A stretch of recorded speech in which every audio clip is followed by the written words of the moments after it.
Thank you for joining us for today's Living Well Beyond Cancer. The goal of this series is to provide all those whose lives have been affected by cancer with the tools and resources to live well beyond their cancer diagnosis. The team at Revital want you to be able to do the things that are important to you. Things like continuing to work or returning to work, doing things with your family, going for a walk, riding your bike, going to the gym, all the things that make you you. Our therapists are specially trained to help you identify goals that are specific to you and help you achieve them. Today's presenter is Kelsey Sipes, occupational therapist. I am honored to introduce Kelsey. She is got her occupational therapy degree from St. Francis University. Kelsey served as the Revital Program Director in Central Pennsylvania. She is Revital certified, Parkinson's LSVT BIG certified, performs functional capacity evaluations and ergonomic evaluations. Kelsey is also an active member of the local breast leadership committee, the University of Pittsburgh Medical Center Cancer Committee, and the Lymphedema Subcommittee. Her goal as a therapist is to help restore function and improve quality of life for all. Please add any questions you have in the Q&A message box on your screen. All questions can only be viewed by the panel answering them. If we're not able to get to your questions today, we'll follow up with you via email this week. A reminder that this material is not intended to represent methods and/or procedures available for the medical conditions discussed, but is only intended to present an approach, view, statement, or opinion of the presenter, which may be helpful or of interest to patients, caregivers, and practitioners. Under no circumstances is the information provided to serve as medical advice. Before we close, we will also review upcoming topics and let you know how you can find a cancer rehab specialist in your area. Welcome, Kelsey. We are now going to play your presentation on returning to work, and we will do the Q&A after a short video. Welcome to the Living Well Beyond Cancer Survivor Series. Today's topic is a how-to guide to returning to work safely. Thank you for joining us today. My name is Kelsey Sipes, and I'm an occupational therapist and specialist in cancer rehab. I have worked in the outpatient setting for the past 7 years and have specialized in oncology for the past 4 of those years. Along with my oncology training, I have additional training in return to work assessments, work conditioning programs, and ergonomic setup, ranging from industrial workers to work from home employees. I am a member of the Pennsylvania Cancer Coalition Survivorship Committee and the Harrisburg Area YMCA Community Advisory Board. My goal is to strengthen awareness of rehabilitation services for cancer survivors and to advocate for services starting at diagnosis. I'm excited to speak with you today regarding how cancer impacts your work and what to do about it. In this session of Living Well Beyond Cancer, I will walk you through understanding the impact cancer and its treatment has on your physical and cognitive ability to work, gain practical tips to continue working whilst undergoing cancer treatment, and learn how cancer rehab can help you safely return to work, whether during or after your treatment. Cancer is a journey, and we recognize not everyone's path is the same. Everyone starts in a different place. Your age, your beliefs, your support system of family and friends, general health or well-being, among other factors that contribute to where you are at the beginning. Also, your destination may be different. Where are you going? Is your destination finishing treatment and putting cancer behind you? Is it living with a chronic condition, managing your side effects to lead as normal and independent life as possible? Your destination is determined by the goals set between you and your medical team. Once diagnosed with cancer, your path may take you through different treatment choices: surgery, chemotherapy, targeted therapy, radiation are all customized by your cancer care team to meet your needs and get you to your destination. With this specialized treatment, each person's side effect and intensity of side effects will vary as well. The tolerance to treatment will be impacted by your general well-being, where you started at diagnosis. Our team wants to help you keep your motor running smoothly throughout your experience to your destination. Let's start by looking at the impact of cancer and its treatment on your physical and cognitive ability to work. And when you're thinking of the term work, this can be a part-time or a full-time job, hobby job, or even a volunteer role. Cancer and its treatment comes along with a lot of life-impacting side effects that include pain, weakness, fatigue, neuropathy, and brain fatigue.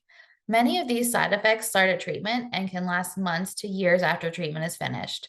When you're in the thick of treatment, how many of you are worried about your livelihood, supporting your family, and your ability to return to work, or trying to manage your work while going through treatment? How many of you finished treatment months to years ago, but are still having side effects that are impacting your daily life? So many of the conversations you will have with your medical team revolve around the cancer and its treatment. But now you have the opportunity to talk with therapists who specialize in managing side effects of cancer and its treatment. So before I go further, I want you to take out a piece of paper and a pen and write down a few questions you wish you would have asked your doctor or therapist about returning to work and managing the side effects while working. Some new questions may come up during this presentation, and I look forward to answering them at the end of the presentation today. Let's break down the side effects of treatment and how they can affect your ability to work, starting with pain. Do certain positions increase your pain level, such as prolonged sitting, standing, or bending? In some situations, work setup can be modified, such as a standing desk or modifying your workspace to decrease need to bend frequently, like putting the copy paper on the table instead of storing it on the floor. Weakness can be related to a specific body part, such as one's shoulder after a breast surgery, or all over body weakness due to chemo or immunotherapy. Strength testing within the doctor's office or at a therapy office can be an important assessment tool to determine if you're ready to return to work. Along with weakness comes fatigue. A major surgery to remove the cancer can take weeks to months to recover, leading to not only weakness, but fatigue. Walking from the kitchen to the living room may tire you out. You may think, how can I return to work to a job where I have to climb a ladder or get in and out of a truck if I'm exhausted just walking to my kitchen? Peripheral neuropathy can affect our hands and our feet. It plays a major role in balance. But what about our hands? It reminds me of a teacher who writes on a chalkboard. How can she lead and educate her class if she can't feel the chalk in her hands? Adaptive equipment may be the best approach for the teacher. Adaptive equipment can be a tool to improve her grip on the chalk. Another form of adaptive equipment can be electronic calendars, alerts, or reminders. These can play an important role with brain fog and help to multitask when returning to work. So let's dive deeper into these side effects and take a look into a real patient. Katie, a 58-year-old breast cancer survivor who underwent a bilateral breast surgery and just started an aromatase inhibitor, which can cause joint pain and fatigue. I saw Kate prior to surgery to prepare her, then I saw her 4 weeks after surgery, and she was just starting her AI, also known as an aromatase inhibitor. During my reassessment, she told me she was scheduled to return to work as an accountant next week, but she is going to work from home, so she wasn't too worried. However, at her assessment, I noticed she was having shoulder pain and elbow pain, and her shoulder had become more rounded since I saw her before surgery. I reviewed my findings, and she explained she'd been checking her work emails from home in the evening on the couch, and that's when she noticed the pain starting. Then came my next big question for her. I asked, when you're working from home, where do you plan to sit? Kate wasn't sure. She hadn't thought about that. How many of you thought about what returning to work would look like after your diagnosis of cancer? We can support you to continue to work through treatment or to return to work. To have a better understanding, let's break down different jobs and their demand levels by looking at the 5 physical demand levels and how cancer can affect your job performance. The U.S. Department of Labor classifies jobs into 5 separate categories defined by force and weight, and the frequency of exertion, also known as physical demand levels. These 5 categories include sedentary, light, medium, heavy, and very heavy. When determining job category, the Department of Labor doesn't only look at the amount of weight one has to lift, but also the frequency they have to lift, the weight and the frequency they have to stand and walk. Think about a job you've had or currently have. Where do you think your job falls? Let's start by looking at the physical demand level for sedentary jobs. 29% of workers work at a sedentary physical demand level. Occupations like with critical tasks where workers typically spend most of the day sitting and occasionally lift items of little weight, like a pen or a few pieces of paper. These require sedentary strength. These jobs include accountants, administrative assistants, computer programmers. When you think of a work from home job, they fall into this category. Over the past 3 years, we have seen many jobs become work from home jobs.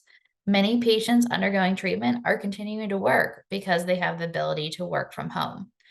But there still can be barriers to successfully working, even at home. These barriers can include cognitive fog, eye strain, wrist pain with typing, poor dexterity, which can lead to decreased performance at work and added stress, low back pain, hip pain, and leg pain due to poor seating and desk setups. Cancer treatment, such as chemo and radiation, can have side effects such as neuropathy, which weaken our grip, make our hands feel less coordinated. They can also affect our brain, causing memory issues, or it takes you longer to respond to a question or remember a word. 33% of the workers fall at a light strength level. Examples of occupations with light strength level include hairdressers, teachers, dental assistants, waiters, and waitresses. This category can include light household activities like dusting, vacuuming, putting dishes away, folding clothes, and light meal prep, such as making a sandwich. These occupations spend more than 1/3 of their day sitting. Barriers to return to work for these types of jobs include inability to tolerate prolonged standing, poor balance, which can lead to an inability to safely carry something while walking. For example, a load of laundry or a waitress carrying a tray of food out. Next is the medium physical demand level. 29% of workers work at a medium physical demand level. Examples of occupations with medium strength level requirements include cooks, healthcare workers, production workers, textile cutting, flight attendants, and this category can also include parents or caregivers of small children. This category stands about 1/3 of their day, more commonly 2/3 of their day, and lifts up to 20 pounds during their workday, in addition to what was listed for the light physical demand category. So everything listed in the light category plus these additional standing requirements and lifting requirements. These types of jobs involve good balance to be able to stand for long periods, crouch down to lift something off the floor, bend to assist a patient, and carry work supplies or a tray of food. If you're unable to tolerate standing, crouching, stooping, bending, carrying, and lifting, that could hinder returning to work at a full capacity at one of these job levels. Next up is the heavy physical demand level. 9% of workers work at a heavy physical demand level. Examples of occupations with heavy strength level requirements include truck drivers, HVAC workers, mechanics, construction laborers, highway maintenance workers, and police officers. These jobs lift and carry 50 pounds or more, occasionally and over 30 pounds, 1/3 of their day. This category can also include heavy household chores like mowing grass, landscaping, doing maintenance on equipment. These job categories are lifting and carrying weight frequently. To put that into perspective, think of a construction worker that wears a tool belt around his waist all day. That tool belt can weigh 30 pounds in itself while he's going up and down ladders with that tool belt around him. Or a police officer who carries a utility belt that can wear 20 to 25 pounds with a bulletproof vest that could be an extra 10 pounds on top of that while he's out in the line of duty, which could include running, walking, and all times of heat levels or cold temperatures, various temperatures of sorts. So let's look at the last category. 1% of jobs require a very heavy physical demand level, which indicates requirements beyond the conditions set for heavy work. Examples of occupational groups with heavy strength level requirements include transportation and material movers, personal care and service occupations, linemen, loggers, oil rig workers. These jobs may lift in excess of 100 pounds, and much like the police officer, are placed in high risk situations that involve mental clarity for safety of themselves and others. I want to emphasize the part here in mental clarity. Even if you feel that you are at your physical peak, make sure you are discussing with your doctor and your therapist any forgetfulness, issues with word finding, or initiating and organizing thoughts. This can greatly impact your safety and your coworkers' safety and can be strengthening like musculoskeletal weakness. Here is some of our Revital patients that fell into this category. Dale was a lung cancer survivor and had a lobectomy 4 months ago, also known as removal of a lobe of his lung to remove a cancerous tumor.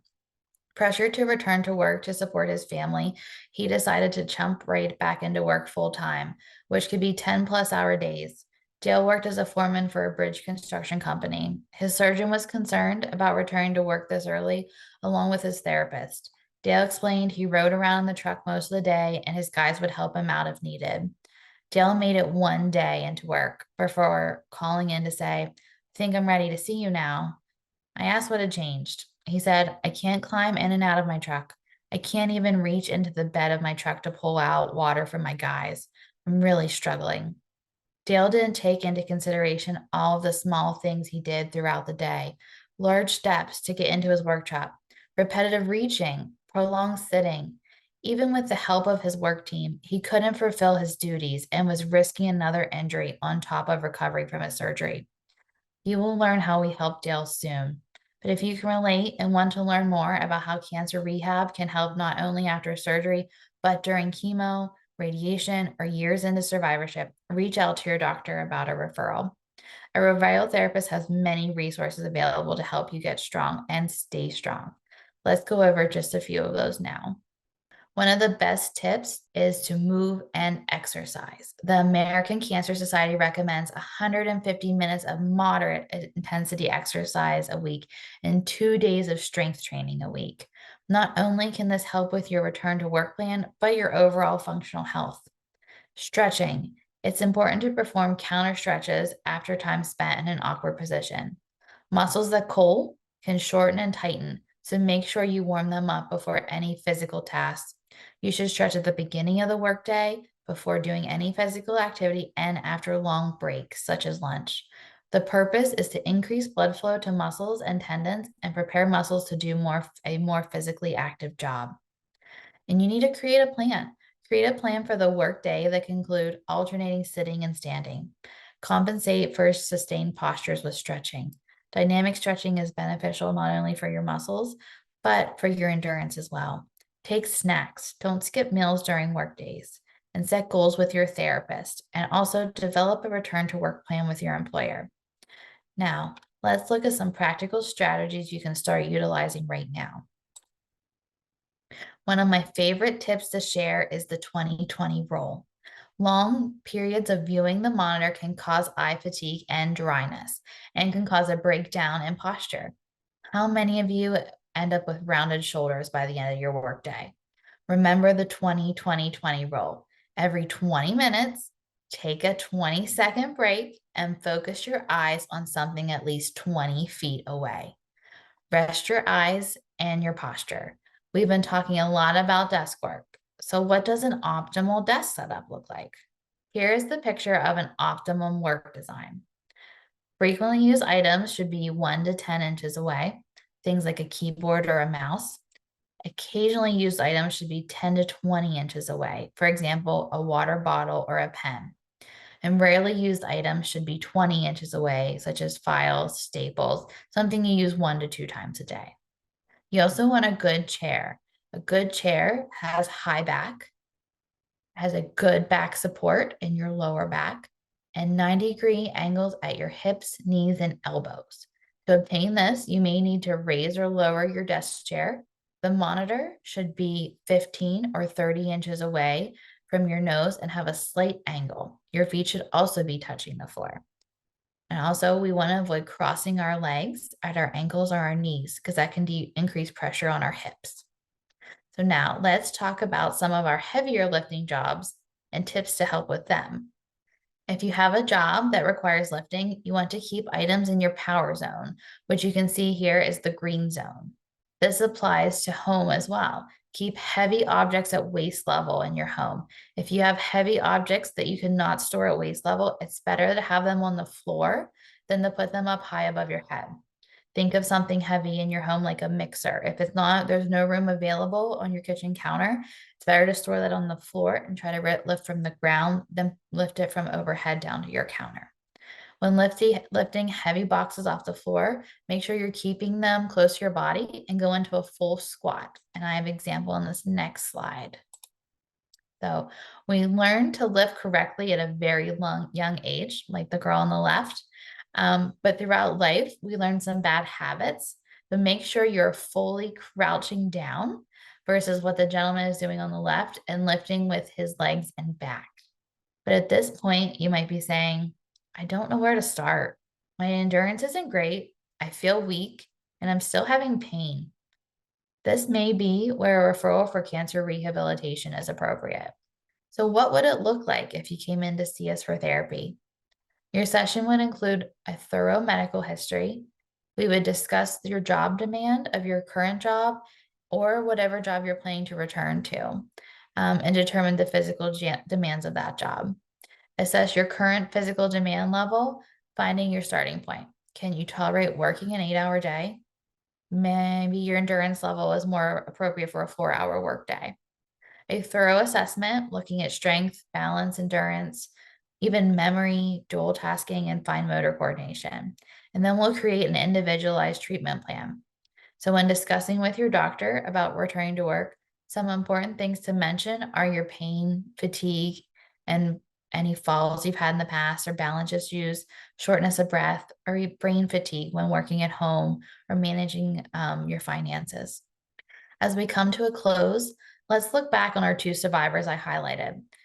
During Kate and I sessions, we reviewed good ergonomic desk setup, the 2020 roll, stretching regularly, and the importance of maintaining good posture, and getting a wireless mouse so she wasn't using her laptop and trackpad all the time. Sometimes return to work can just be decisions and discussions about how to modify your setup and make it more appropriate for you and your body. Cancer Rehab helped Dale by simulating his job tasks at work. He would practice reaching over barriers to grab supplies, repetitive stepping to get used to getting in and out of his work truck. And we worked on increasing his lifting tolerance to get back to his full job demands.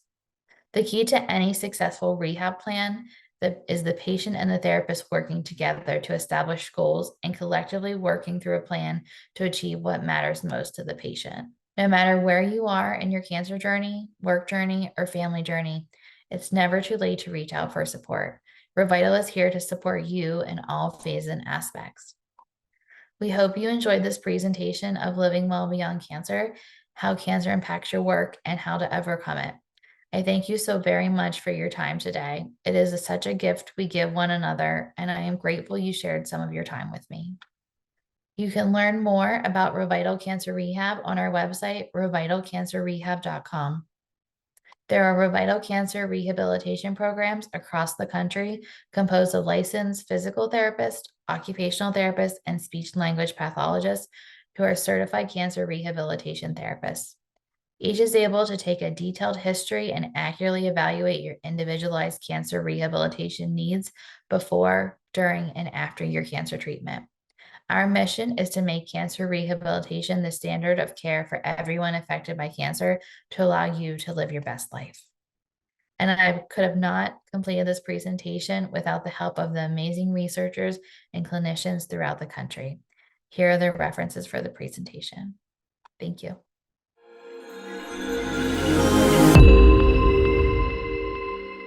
Thank you, Kelsey, for a fabulous presentation. We are now open for questions, and we already have one in the Q&A. how did we get Dale back to work? That is my question, Kelsey. And you're going to have to come off mute for me.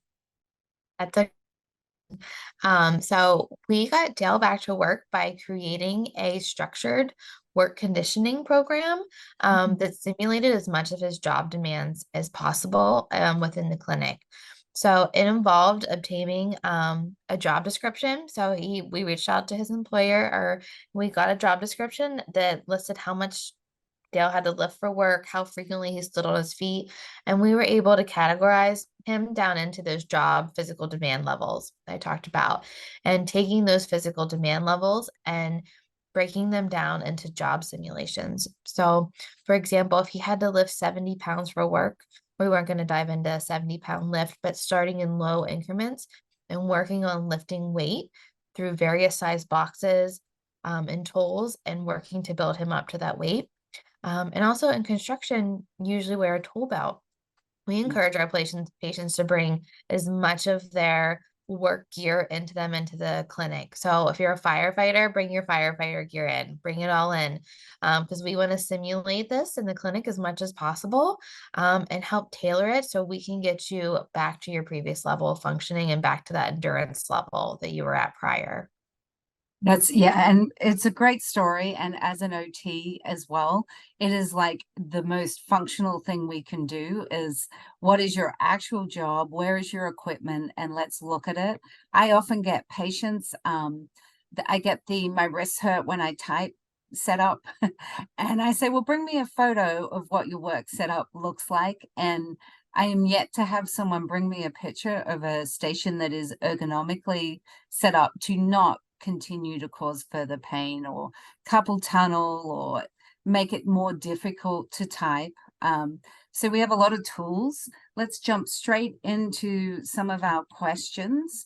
What are ways I can manage fatigue and make my very physical job more accommodating? As a hairdresser, this person stands all day. Sorry, the question disappeared on me, and moves and has to hold their arms in heavy tools. How can they communicate with clients if they are experiencing physical limitations? I think the first starting point of that is knowing your body and knowing how to schedule our workday appropriately.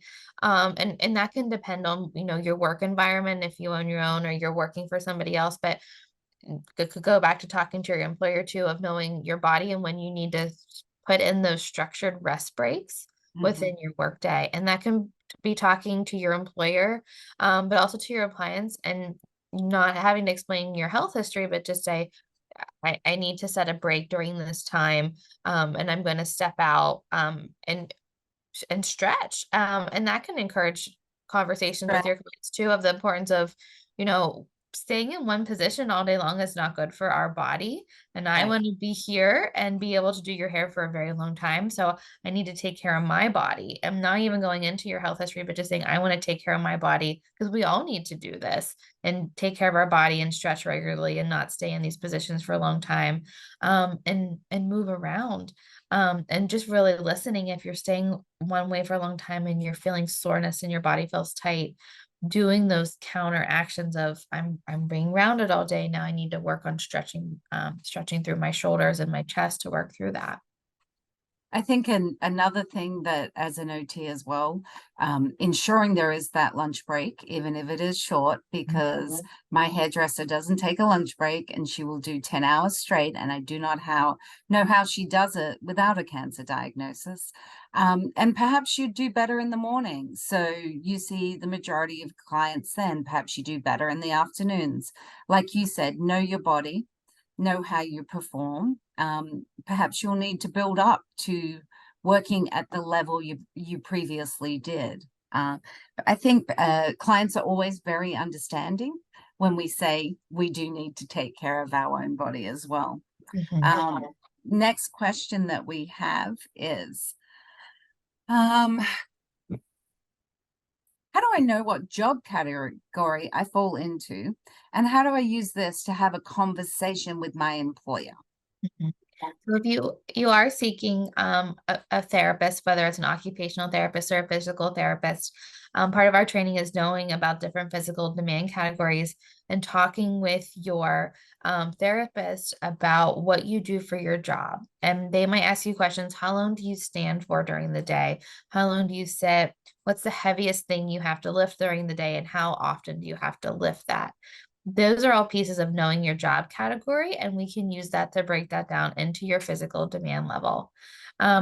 Sometimes when you start a job and you sign off on your job description as a new hire, your physical demand category might be listed on your job description. More often than not, they are. Another great resource is the US Bureau of Labor Statistics. You can search your job and they will categorize it into a physical demand level. But as we know, everybody's job is not the same, and we all may do something a little differently. Even just talking about the hairdresser, every hairdresser is different and has different clients. Some may stand for 3 hours a day, some may stand for 2 hours a day. It really varies, and really giving a good description to your therapist on what you're doing can help depictate that, and also getting a job description if one is available from your employer or your HR department. Oh, absolutely. And I always tell my patients to, if they're still working, to just keep a diary of what they do in a day outside, because I wonder if Dale's job description said step up into a giant truck. Mhm. And it's when they think about that, even if they're not back at work, when they start writing those things down, is it starts to get them thinking about, oh, they're the things that actually I might struggle with. So my next question is, do I need medical clearance to return to work? That really depends on your employer. Mhm. If they request, if you've been on some type of short-term or long-term disability, sometimes they do require you to have a medical clearance to return to work. Or if you've been off for, if you've had a surgical intervention, they may request a medical clearance to return to work. And the best person to reach out to that, if it is after a surgery, would be your surgeon. If you did not have a surgery, but you have a radiation oncologist or a surgical oncologist, connecting with them and talk to them about your plan to return to work, and the medical clearance. And the nice thing about having a therapist on the other end of that is sometimes your surgeon will say, well, what can you do? And they might not have a clear picture of what you're physically able to do, and they partner with your occupational therapist or your physical therapist to do an assessment to see what you are physically able to do and see if you can meet your job demands to return to work. Yeah, and I think that's a really good point, Kelsey, because many times that we like to say that the oncologists and surgeons save our patients' lives, but we're really the quality of life specialists, and they really don't spend a lot of their time thinking about the ins and outs of every job. That is not their specialty. That is a return to work specialty, like someone like you does. Can you talk a little more about the 2020 rule? And I might need to implement that one myself, Yeah. for those that sit in front of a computer all day. Yes, yes. So the 2020 roll is a good way to reset your body, and it doesn't take a long time. Some say 20 minutes. Wow, that's a lot to go back and forth and look away from the computer. But we're only looking away for 20 seconds, and that 20 seconds can really reset your body and your eyes. If you notice you're getting dry eyes by the end of the day, you may be looking at your screen too long and you need to take more breaks. The more we look at our screen, the less we blink, which also causes the dry eyes. Also, the more dry our eyes become, the closer we seem to become to the screen, and the worse our posture becomes. And then you'll start to say, man, my back really hurts. It's really bothering me today. So that 2020 rule can really not only reset your vision, help your vision, your optometrist will approve, but also your posture and your back Mhm. and looking away from the screen. It's also a good mind reset too. How many times are we looking into emails for a very, very long time, and we just need to take a step back and reset our minds too of what we were really looking into at that point too. Yeah, I couldn't agree more. And I actually find myself doing it not every 20 minutes, but I notice I do get to a point and I think, A, I need to improve my posture, and B, my eyes need a break. And sometimes I tell my patients, just walk to your mailbox, walk around your house, go up and down your stairs twice, have a glass of water, a piece of fruit, do some diaphragmatic breathing for 5 minutes. There are many ways we can reset, right, Kelsey? And you really will note an improvement in performance. Next question. I had a lumpectomy and now have to lift boxes at work. I'm scared I'm going to get lymphedema. What should I do? I think prioritizing, if you are working, or say you stayed working, you had a lumpectomy and you stayed working during this, going back and talking to your doctor, if you have the lymphedema or you're nervous about it, did you express to your doctor what your job was and what you were going to be doing and talk to them about it? They are truly the best guidance to kind of guide you of, is it safe? But also, if reaching out to your therapist about it too and discussing, this is how much I lift at work. And your therapist, your vital therapist, your cancer rehabilitation therapist is trained. They understand lymphedema and they understand the risk factors. So they can go through those steps with you. How many lymph nodes were removed? Did you have radiation? What was were you active prior to this type of surgery? How active were you? Because warning signs for that would be a lot of lymph nodes removed, radiation, and you were doing this job before. You were maybe doing more of a sedentary job, and now you're going to go back to a heavier job at a warehouse where you're going to be lifting more. Those are all risk factors that your therapist is going to talk to you about. And we also want to always include your surgeon in that too, to make sure that it's safe for you to do that type of job too, based on the surgery that was performed. As a certified lymphedema therapist, I find that a lot of patients are just very fearful of lymphedema because a lot of the pictures they see and are not necessarily cancer-related lymphedema. They've seen a primary lymphedema picture and they're terrified that is where they're going to end up. Lymphedema is usually very gradual, and by seeing a therapist who specializes in lymphedema, who can educate risk reduction, perhaps fit you for a sleeve, teach you about skincare, reducing the risk of infection, strengthening those muscles that you do have to use over and over.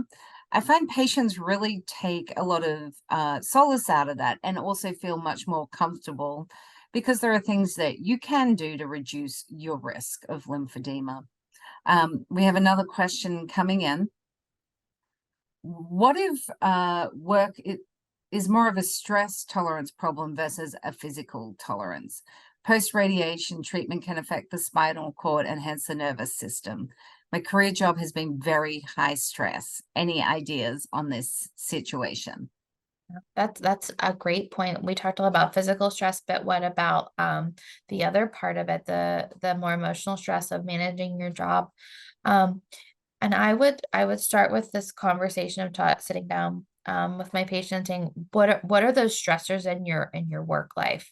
And sometimes just writing them down can be a good start of what is stressing about your job, and can any of those be modified? Can they be changed? Can any of it be delegated to somebody else? If that's not possible, how are you managing stress? When this stressor comes at work, are you shutting down emotionally? Or are you handling it well and piling it on to the end of the day? And this can be where an occupational therapist might sit down with you and say, do we need to look at organization? Is it going back to an organizational problem? Do we need to look at adaptive techniques with that? Or is this something that you need to have a conversation with your employer about and talk about the stress load that you're having at work? And is there any other options to help offload that? And sometimes there can be good options available to help manage that as well from another resource. Occupational therapists and speech therapists are really skilled at helping you find alternative ways to help manage if you feel like your work schedule is too busy, but also stress can also be alleviated sometimes by physical activity. Is it we need to add in different types of physical activity to help manage that stress as well? there's a lot of different players in that and a lot of different routes that we can go, and sitting down and talking with your therapist on what your options are may be the best solution. Yeah, some of the other things I include as well, Kelsey, is prioritizing. I tell patients write it down and start at 1 through 5, what has to happen today. Maybe start every day with what has to happen, and that's 3 things, and they happen early. Or, energy conservation. We have a certain amount of gas in our tank, physically and emotionally, and there are times certain things will take more gas, so that we might not want to do 4 things in a row that profoundly increase our stress level if we can modify. And then there's a lot of support now for things like meditation, diaphragmatic breathing, yoga. There are many different ways, and some people find going for a run is their stress management. But the OT and speech helping with the cognitive side of things, there are times when we could juggle all the balls before cancer treatment, and after treatment, maybe we can't juggle quite as many balls. That's when a cancer specialist can really help you succeed in that area. Next question. Can a therapist help me talk to my doctor about these things? Absolutely. And when we're referring to these things, the physical side of things, the emotional side of things, we're here to be your partner when you're talking with your doctor and helping to show what you're physically, cognitively, emotionally, what your threshold is and what you're comfortable being able to do, and giving that objective data to your doctor to go over and talk with, and be in your ring to help support you, but also help you find solutions with your doctor too. Your doctor might say, you are able to do this. We want to encourage you to continue to be active and strong, but it may look different. May look different because of pain. Your job may look different because you can't tolerate sitting for a long time, or you can't tolerate standing for a long time anymore. And your doctor can help, may write a restriction, but your physical therapist can help build up that tolerance so you can go back to your full-time, full capability job demands that you once did before. So we absolutely can help with you to talk to your doctor, but also could be there to help if your doctor's saying, I don't want you going back full time, I don't want you doing full duty, we can be here as your person to help you get back to that. I often start a list with patients. I encourage them just to do it in the Notes app on their phone, because I think we're all guilty of this. We go to the doctor, we had all these questions, we may not remember them.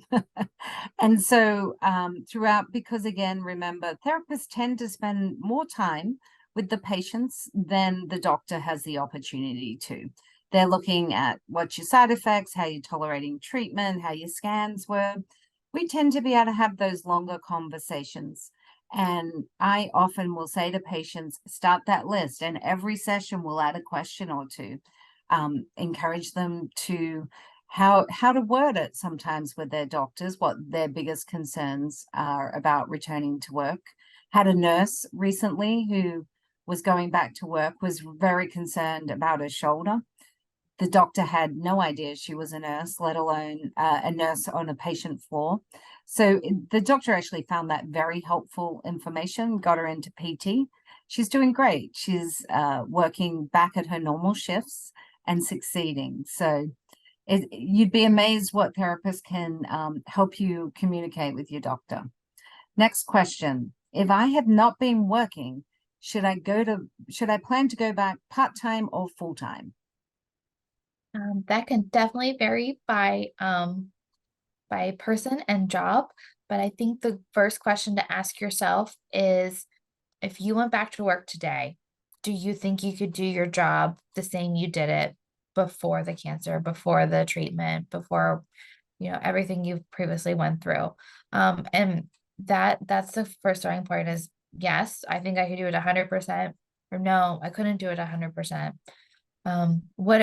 Then starting off from there, would I be able to tolerate half of what I did during the day? What modifications would I need? Would I be able to have a chair Would I be able to have more breaks throughout my day? I'm getting more hot flashes now. I don't know if I could sit in a warehouse. Is there another place that could accommodate me?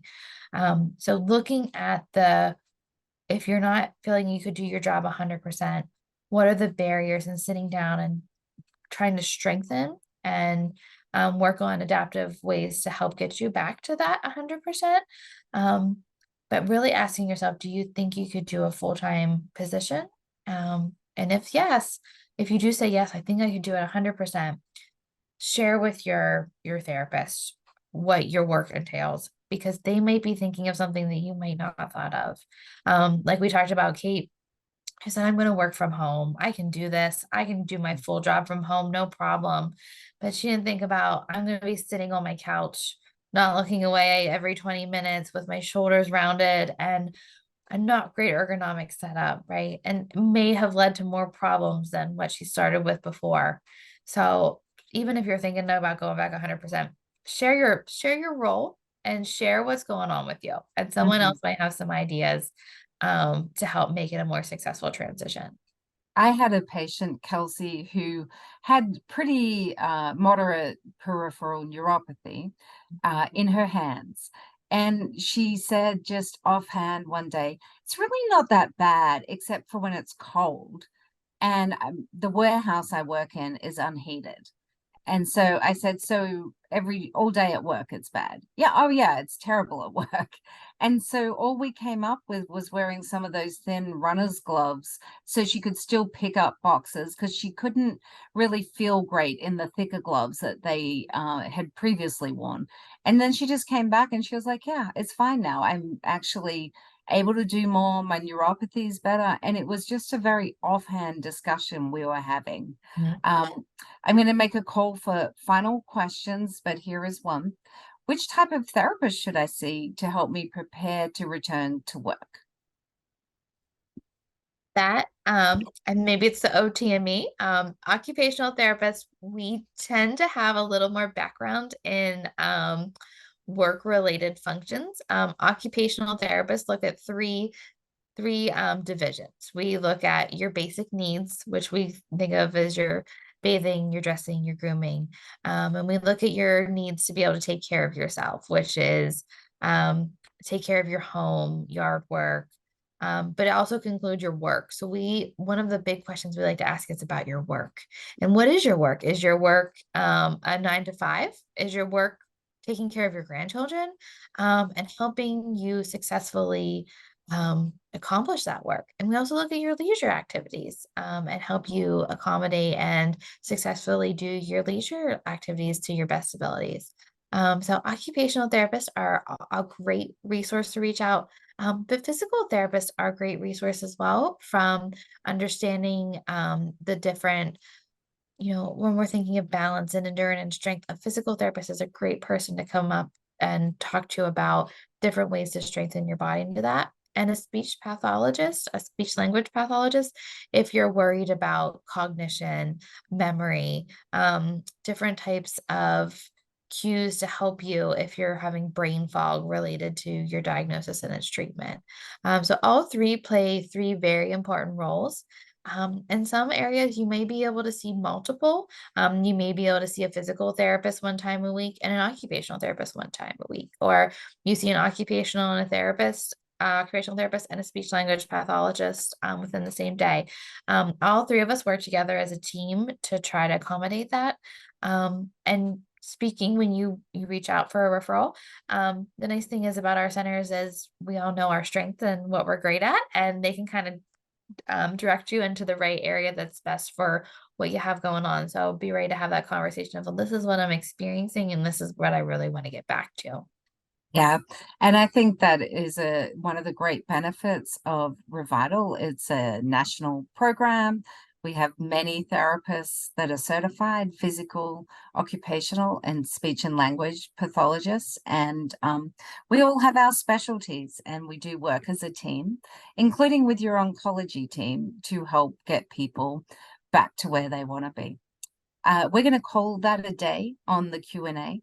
Thank you so much for joining us today, Kelsey. I hope those that joined were able to find some useful information. Our next presentation is going to be on October the 10th by Christy Thornton, another occupational therapist. Christy is going to be speaking, Are you ready to gain strength after breast cancer? So please join us for that presentation. You can register for this, watch past presentations, or locate a cancer rehab specialist on our website, revitalcancerrehab.com, or you could call 844-473-8485 to speak with a Revital Cancer Rehab directly and find out if cancer rehab is right for you. Please remember to follow us on social media and get loud about cancer rehab. Thank you for joining us today.